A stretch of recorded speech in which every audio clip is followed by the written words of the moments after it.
नाज़रीन, ये अरब और ईरान लड़ाई के दरमियान एक और अजीबो-गरीब मोड़ आया है। आपने ये देखा ही है कि इस पूरी लड़ाई का जो मकसद था, उसके अंदर जो सबसे बड़ा ऑब्जेक्टिव था, वो ईरान के अंदर रजीम चेंज था। यानी इस गवर्नमेंट को तब्दील किया जाए। आयतुल्लाह खामनाई को रास्ते से भी इसलिए हटाया गया ताकि चीजों को स्मूथ किया जा सके ईरान के अंदर रजीम चेंज के लिए, और रजा पहलवी आ सके, या कोई अवाम के अंदर से और बंदा आ सके, या कोई ऐसा बंदा आ सके जिसका अंदाज और सोच बिल्कुल मुख्तलिफ हो मौजूदा ईरानी रजीम से। अब ईरान रजीम चेंज तो होगा या नहीं, वो हमें अगले कुछ दिनों में पता चलेगा, लेकिन इससे उलट कुछ अरब्स के साथ होना शुरू हो गया है। अरब्स काफी सरप्राइज्ड हैं। जब से ये लड़ाई शुरू हुई है तब से लेकर अरब्स काफी सरप्राइज्ड हैं कि उनके साथ क्या हो रहा है, क्योंकि उन्होंने एक्सपेक्ट नहीं किया था, और ना ही अमेरिका ने एक्सपेक्ट किया था कि ईरान अपनी स्ट्रेटजी को इस तरह से मूव करेगा कि वो उस लड़ाई को तमाम अरब्स तक फैला देगा। अब नाज़रीन, लड़ाई तक तो कहानी ठीक थी, अब जो कुछ होना शुरू हुआ है वो और खतरनाक और डेंजरस और मुख्तलिफ है। अब नाज़रीन, जो बगावत जिससे सबसे ज्यादा डर लगता है, या सबसे ज्यादा जो बड़ा खतरा समझा जाता है, या सबसे बड़ा जो थ्रेट समझा जाता है इन तमाम अरब ममालिक के अंदर, वो उस चीज का नाम है बगावत। वो यानी प्रोटेस्ट उस बारे में जो है वो शुरू हो चुके हैं, और खास तौर पर इसका आगाज हमें बहरीन से होता हुआ नजर आ रहा है। बहरीन के अंदर King Fahd causeway, King Fahd पुल से अचानक जो सऊदी गाड़ियां हैं वो दाखिल हुई हैं, और वो जो प्रोटेस्ट यहां पर किए जा रहे हैं बहरीन के अंदर, इनको क्रश करने के लिए यहां पर हम देख रहे हैं कि फोर्सेस जो है वो लगाई जा रही हैं। अब आप ये कहेंगे कि आमतौर पर किसी भी गवर्नमेंट के अंदर जो है वो प्रोटेस्ट होना कोई बहुत बड़ी बात नहीं होती है, इससे पहले भी होते रहते हैं। तो इसको हम इस बगावत से या इस चीज से किस तरह से हम जो है ना वो देख रहे हैं कि शायद ये मामला हो सकता है, क्योंकि नाज़रीन ये याद रखिएगा 2011 में अरब स्प्रिंग के दरमियान भी बहरीन के अंदर जब ये सारा तमाशा हुआ और लोग वहां पर निकले और वो ये चाहते थे कि यहाँ पर जो है वो गवर्नमेंट चेंज हो जाए, तो तभी सऊदीज ने इनको यहाँ पर जो है वो हेल्प किया, और उसी वजह से बहरीन को के अंदर जो है ना वो मौजूदा जो अल खलीफा खानदान है, वो अल खलीफा खानदान अपना तसल्लुत और अपनी गवर्नमेंट कायम करने में कामयाब रहा। अब यहाँ पर बहरीन के अंदर मामला थोड़ा सा मुख्तलिफ है, मैं आपको थोड़ा सा समझाता हूँ क्यों, और क्यों इस पे यानी मुख्तलिफ इंटरनेशनल मीडिया भी बोल रहा है कि ये देखें गवर्नमेंट यानी उनकी गवर्नमेंट के इंस्टॉलेशंस को जो है वो मिसाइल्स हिट कर रहे हैं, और लोग यहाँ पर नीचे जो है वो बैठ के चीयर्स कर रहे हैं, तालियां बजा रहे हैं, बाहर निकल रहे हैं। इनफैक्ट इसके ऊपर इंटरनेशनल मीडिया भी काफी रिपोर्ट कर रहा है कि ये बहरीन में क्या हो रहा है। तो मैं इसका जरा बुनियादी बैकग्राउंड आपको बता देता हूं, ताकि आपको अंदाजा हो सके कि बहरीन में क्या हो रहा है और ये किस तरह से खतरा ऑब्वियसली मौजूद रहता है कि आगे फैलता चला जाए। बहरीन के अंदर नाज़रीन जो सरकार है वो एक सुन्नी सरकार है, ठीक है, यानी कि जो वहां पे जो मौजूद हुक्मरानी में लोग मौजूद हैं, चाहे वो इंतजामी मामलात में हो, चाहे वो गवर्नमेंट को कंट्रोल करने के मामलात के अंदर हो, या चाहे बादशाह का खानदान हो, वो सुन्नी खानदान है। और बहरीन के अंदर जो यानी जो सुन्नी लोगों की तादाद, और माफ कीजिएगा, आपने बिल्कुल नहीं समझना कि मैं को फिरका वाराना बात कर रहा हूं, या मेरी कोई सोच ऐसी है, या मैं किसी को प्रमोट कर रहा हूं या किसी को डिमोट कर रहा हूं, मेरा बिल्कुल ये मकसद नहीं है। मैं जो वहां पर हो रहा है सिर्फ और सिर्फ बहसियत जर्नलिस्ट बहुत जिम्मेदारी के साथ सिर्फ आपको बताने की कोशिश कर रहा हूं। तो वहां पर जो तादाद है वो कम है, यानी जो गवर्नमेंट है, वो जो बादशाह हैं वो सुन्नी है, और जो शिया की तादाद है वहां पर वो ज्यादा है, यानी कि तकरीबन 65 से 70% वहां पर शियास हैं, और 25 से 30% वहां पर जो है ना वो सुन्नीस है। तो पहले भी जो है ना वो लोग वहां पर खड़े होते रहे और वो कहते थे कि तर्ज बादशाही में तब्दील किया जाए, और बादशाह को निजाम फिर जमहूरियत के लिए अरब स्प्रिंग के दरमियान खास तौर पर जब मुख्तलिफ मुल्कों के अंदर जो बादशाह का निजाम था वो तब्दील हो रहा था, तभी बहरीन के अंदर लोग खड़े हुए। लेकिन फिर सऊदीज की मदद से, क्योंकि सऊदीज और बहरीन को जोड़ता है एक खास पुल जिसे हम कहते हैं किंग फहद पुल, ये मेरे ख्याल से 80s के अंदर जो है वो तामीर किया गया था। तो वहां से जब भी कोई मुश्किल आती है तो वहां से गाड़ियां आ जाती हैं, वहां से फोर्स आ जाती है, और जो मुजाहिरीन है उनको क्रश किया जाता है। अरब स्प्रिंग के बाद भी मुजाहिरीन को बहुत बुरी तरह से क्रश किया गया था, और उसके बाद फिर उठाने को नाम लेवा जो है ना वो उठा नहीं है कि यहाँ पर जो है ना वो हमको बात कर सके। अब नाज़रीन हुआ ये, अब बड़ी ही एक अजीबोगरीब और इंटरेस्टिंग चीज हुई, दिलचस्प चीज हुई कि ईरान को इस बात का पता है, और ईरान हमेशा जो रजीम चेंज है वो बहरीन में उसका हामी रहा है। अब इसको भी गलत कहें ठीक करें, ये एक बात की बात है, हम गलत और सही की बात ही नहीं कर रहे, हम तो इस वक्त बात कर रहे हैं कि जो वहां पर हो रहा है। तो ईरान वहां पर जो है ना वो काफी हामी रहा है कि यहाँ पे रजीम चेंज होना चाहिए, और गवर्नमेंट जो है ना वो लोगों के हाथ में आनी चाहिए, और लोगों को डिसाइड करना चाहिए, जिनके पास मेजॉरिटी है उनको देखना चाहिए कि उनकी गवर्नमेंट हो। अब हुआ क्या है, अब नाज़रीन अचानक जब यहाँ पर हमले शुरू हुए हैं तो एक बार फिर से प्रोटेस्टर्स जो है वो मैदान में आ चुके हैं, और जो पुल है किंग फहद पुल, जहां से फोर्सेज आई, इसी तरह से जैसे मैंने बताया 2011 में अब दोबारा भी इसी तरह से वो फोर्सेज आई, लेकिन ईरान ने क्या किया, ये जो किंग फहद पुल है, किंग फहद कॉजवे, उसके ऊपर उसको निशाना बनाकर उसको बंद करने की कोशिश किया, उसके ऊपर ड्रोन निशाना किया है। ये पहली कोई बड़ा इंफ्रास्ट्रक्चर है जिसके ऊपर डायरेक्टली ईरान ने हमला किया है। हालांकि इससे पहले वो ये कह रहे थे कि हम जो भी इंफ्रास्ट्रक्चर को हमला कर रहे हैं वो अमेरिकन की वजह से कर रहे हैं, यानी अगर वो किसी मॉल के अंदर है, किसी होटल के अंदर है, किसी प्लाजा के अंदर है, तो हम अमेरिकन को हिट करते हैं। ये जो किंग फहद पुल को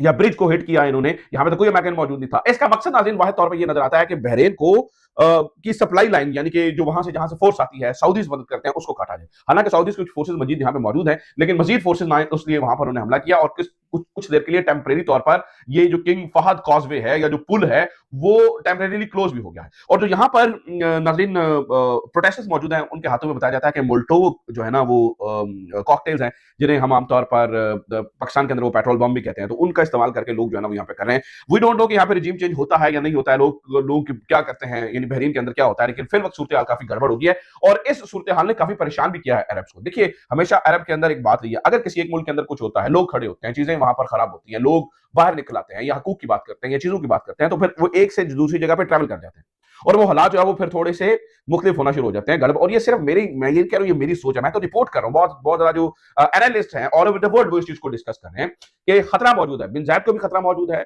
और मोहम्मद बिन सलमान को भी ऑब्वियसली खतरा मौजूद है। उनकी तो ऑब्वियसली मोहम्मद बिन सलमान की तो सरहद भी साथ लगती है ना, यानी कि वो पुल के जरिए साथ में जुड़ा हुआ है, तो मोहम्मद बिन सलमान के लिए तो ऑलरेडी ये काफी उनकी जो है ना वो इस बारे में थोड़े हैरान है और वो इन चीजों को काउंटर करने की कोशिश कर रहे हैं। इसी तरह से आपने ये देखा कि मोहम्मद बिन जायद भी रात को दुबई मॉल के अंदर गए और लोगों से मिले, लोग आ रहे थे, सेल्फीज बना रहे थे। ऐसा नहीं होता है आमतौर पर, मैंने कल रात भी आपसे अर्ज किया था, क्योंकि लोगों का कॉन्फिडेंस शेक हो रहा है। गो के सऊदीज के अंदर और अमारात के अंदर प्रोटेस्ट के लिए बाहर निकलना या इस तरह की बात करना बहुत मुश्किल काम है, खासतौर पर अमारात के अंदर और सऊदीज के अंदर तो बहुत ही मुश्किल काम है कि यहां पर प्रोटेस्ट के लिए लोग निकले। लेकिन बहरीन से नाज़रीन ये काम शुरू हो चुका है। अरब शहजादों के लिए ऑब्वियसली ये खतरे की घंटी है कि अगर ये मामला ऐसे ही रहता है तो आगे किस तरह से जाता है। मैं आपको बता रहा हूं कि नाज़रीन ये जो अरब यानी जो ईरान लड़ाई है ना, इसके कुछ अलग से आउटकम्स आ रहे हैं जो कैलकुलेशन के अंदर नहीं थे,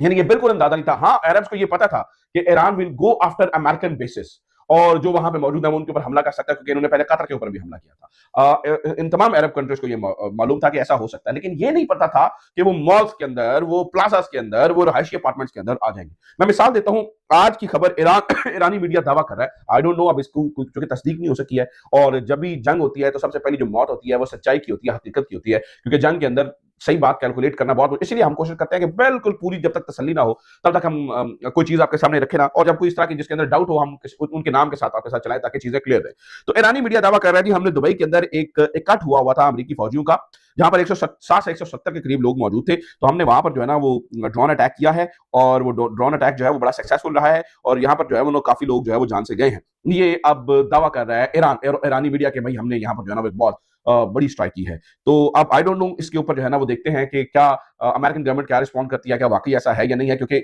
वहां से इंफॉर्मेशन बाहर निकलना नाज़रीन जो है वो बहुत मुश्किल नजर आ रही है। ईरान के ऊपर भी नाज़रीन धड़ाधड़ हमले हो रहे हैं। मैं आपको बताऊं, कल रात जो गुजरी है वो ईरान के ऊपर बहुत बहुत बड़े हमले हुए हैं। ईरान के जो लॉन्चर्स हैं उनको अटैक किया गया है और काफी ज्यादा लॉन्चर्स को डिसमेंटल किया गया है। ईरान का आज जो कुछ और इलाके हैं खास तौर पर उनके ऊपर भी जो है ना वो काफी ज्यादा बमबारी की गई है और काफी जो है ना वो कोशिश की गई है कि जो है ना वो यहाँ पर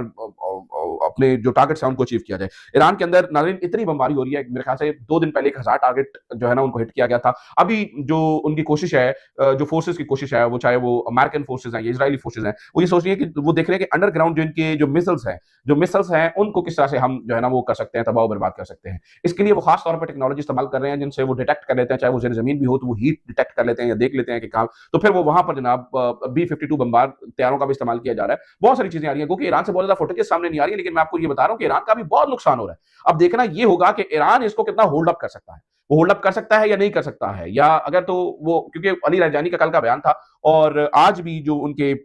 जो पासदारान इनकलाब हैं उनके तर्जुमान कह रहे थे कि आप लंबी लड़ाई के लिए तैयार हो जाएं और हम ऐसे हमले करेंगे कि जिसकी आपके सामने, जिसको जो है ना वो आपने सोचा नहीं होगा। अच्छा, मैं आपको ये भी बात बता दूं नाज़रीन, यहाँ पर एक और चीज हम देखने को हमें मिल रही है,